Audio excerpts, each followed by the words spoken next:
जब लोग एकाग्रचित हो गए तब सनकादि ऋषि महात्मा नारद को श्रीमद् भागवत का महात्म्य स्पष्ट करने लगे। तो पहले कहां से शुरू हुई कथा? महात्म्य से। तो कुकर्ण की कथा वहां पर आएगी। सनकादि ने कहा,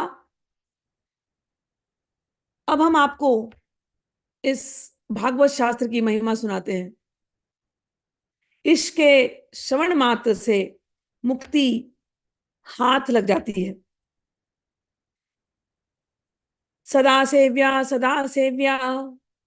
श्रीमद् भागवती कथा, यस्याः श्रवण मात्रेण हरिश्चित्तम समाश्रये। कह रहे हैं, क्या कह रहे हैं? सदा सेव्या श्रीमद् भागवती कथा, यस्याः स्मरण मात्रेण हरिश्चित्तम समाश्रयेत। कहते हैं कि सदा सेवन करो, सदा सेवन करो। किसका? श्रीमद् भागवती कथा। श्रीमद् भागवती कथा जिसके श्रवण करने मात्र से हरि हृदय में प्रवेश कर जाते हैं। आगे कहते हैं, इस ग्रंथ में 18,000 श्लोक हैं और 12 स्कंद हैं तथा श्री सुखदेव और राजा परीक्षित का संवाद है। आप यह भागवत शास्त्र ध्यान देकर सुनिए। यह जीव तभी तक अज्ञानवश इस संसार चक्र में भटकता है जब तक क्षण भर के लिए भी कानों में इस सूक्ष्म शास्त्र की कथा नहीं आती। समझ में आया? कब तक भटकोगे? कब तक भटकते रहते हो? जब तक ये सूक्ष्म शास्त्र कानों में नहीं पड़ता। तो बड़े लकी हो, बड़े भाग्यवान हो, कैसे भी कहां कहां भटक भटक के आ गए। अब ये कथा रस पड़ रही है कानों में। अब और क्या चाहिए? काम हो गया तुम्हारा।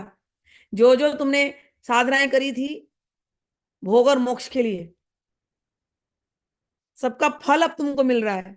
सबका निगम कल्पत्रो गलितम फलम सुख मुखाद अमृत द्रव संयुतम पिबत भागवतम रसम आलयम मूरहो रसिका भूवि भावुका।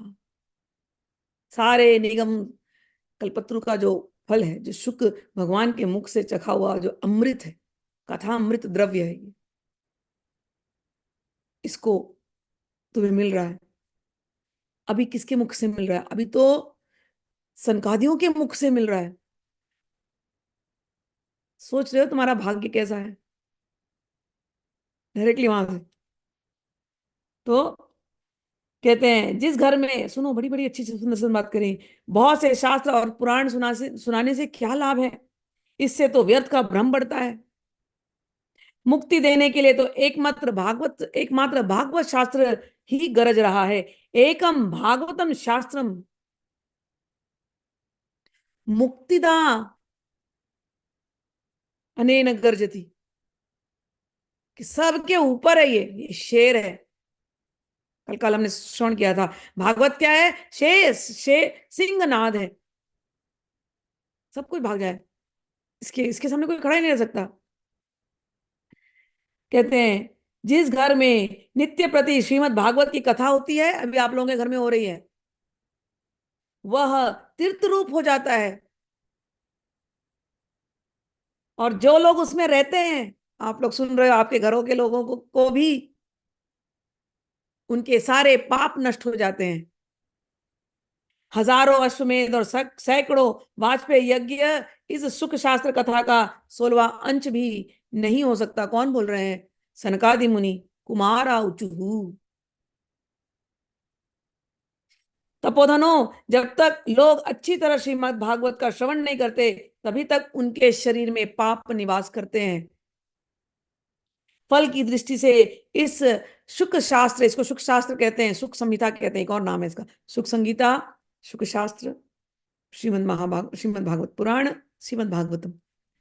इस सुख शास्त्र की कथा की समता गंगा, गया, काशी, पुष्कर या कोई तीर्थ भी नहीं कर सकता।